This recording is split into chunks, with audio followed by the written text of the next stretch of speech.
Alright, what's up guys, it's Tim, and today I'm going to be talking about why Treyarch games are superior. As the title suggests, I do believe Treyarch games have the upper hand in the COD franchise above the other developers' games. I'm going to narrow this reason down into sections of maps, guns, kill/score streaks, the DLC, and the fun factor, which although subjective can generally be agreed upon by the entire community. Personally, I missed out on the era of Treyarch games before Black Ops 1, so I'll only discuss from that game on and forwards. As far as maps go, Treyarch has done a beautiful job in aesthetics. From maps like Summit, Firing Range, Nuketown Slums, Standoff, Hijacked, Fringe, Stronghold, Redwood, and Combine as examples. Just thinking of these maps, you can picture the clouds in the air, or the snow or leaves on the ground, the detailed bushes on the side of the maps, and the wide variety color scheme that's included. Unlike certain other Modern Warfare series, these maps actually have color. These maps flow. They're designed specifically in the traditional 3-lane style to promote either stealthy play or encourage certain players to charge straight down the middle. Obviously, not all maps are winners. We've had some huge maps that turned out to be stinkers like Array and Aftermath, but a large majority of maps were designed for non-chaotic assault rifle or submachine gun action, which Infinity Ward and Sledgehammer may not be able to say the same of their maps. Maps are only part of the reason why Treyarch games tend to perform better and are favored by the community. The next part of the puzzle is the guns.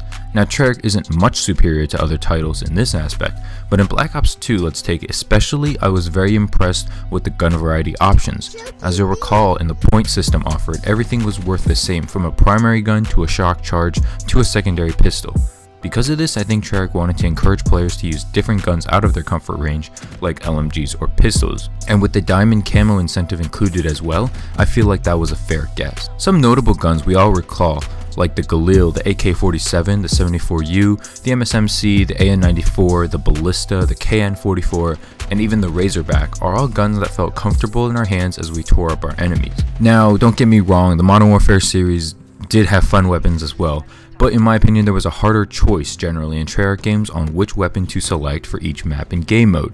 For instance, in Modern Warfare 3, you never went wrong with the ACR or MP7 because if the maps fit either weapon's playstyle, and both weapons outclassed pretty much everything else in the category. Modern Warfare 2 had reasonable weapon choices, but it was completely overshadowed by the noob tube, and sometimes the sniping got out of hand.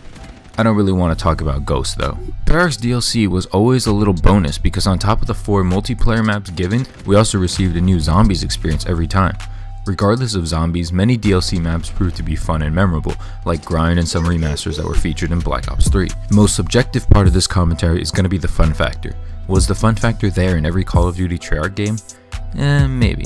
If you ask the community, I'd say these games were definitely favored over the rest, except for maybe Modern Warfare 2 or Modern Warfare 1 with some exceptions. There was a certain feeling of fairness in Treyarch games, that you were never screwed over by some dumb kill streak or worse, a death streak. If you were killed by a weapon or grenade, there was always a counter to it. Treyarch offered many playstyles to the community, always keeping everyone's interests in mind. If people wanted to use an SMG or AR, there were specialists in BO3 to help keep that player alive or to go on the offensive.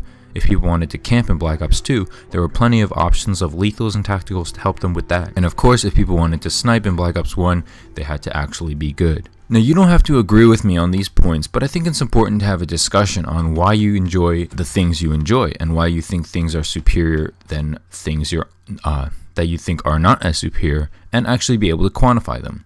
Remember, if you like this video, hit like and check out my channel, The Dynamite. Thank you, Thunder, for this upload, and until next time, I will see you on my channel. Have a great one, and peace.